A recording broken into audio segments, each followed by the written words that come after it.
ডাল শুক্তানি। প্রথমে প্রেশার কুকারে দিয়ে দেবো কিছুটা ধুয়ে রাখা মটর ডাল, দিয়ে দেবো পরিমাণ মতো জল, হাফ চামচ হলুদ, হাফ চামচ লবণ, আর দিয়ে দেবো 1 চামচ পরিমাণে আদা বাটা। প্রেশার কুকারের ঢাকনাটা বন্ধ করে 4টে সিটি দিয়ে ডালটা সেদ্ধ করে নেব, ততক্ষণে মশলা করে নেব। একটা কড়াইতে হাফ চামচ মৌরি, হাফ চামচ রাঁধুনি দিয়ে ভেজে নেব। ভেজে মশলাটা নামিয়ে গুঁড়ো করে নেব। আর ওই কড়াইতে দিয়ে দেবো পরিমাণ মতো তেল।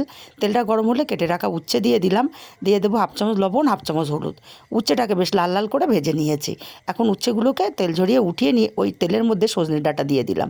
হাফ চামচ লবণ দিয়ে সজনের ডাঁটাটাকেও বেশ কিছুক্ষণ ভেজে নিয়েছি। এখন সজনের ডাঁটাগুলোকেও তেল ঝরিয়ে উঠিয়ে নেব।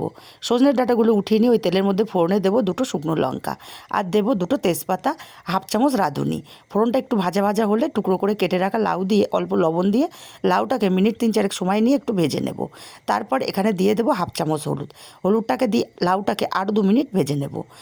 লাউটা 2 মিনিট ভেজে নেওয়ার পরে সেদ্ধ করে রাখা ডালটা দিয়ে দিলাম, আর দিয়ে দেবো ভেজে রাখা সজনের ডাঁটা আর উচ্ছে।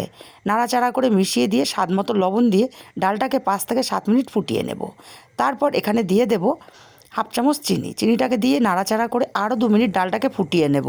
তারপর এখানে দিয়ে দেবো ভেজে রাখা মশলার গুঁড়োটা আর 1 চামচ ঘি। ভালো করে নাড়াচাড়া করে মিশিয়ে নামিয়ে নিলে রেডি ডাল শুক্তানি। রেসিপিটা কেমন লাগলো কমেন্ট করে জানাতে ভুলবেন না।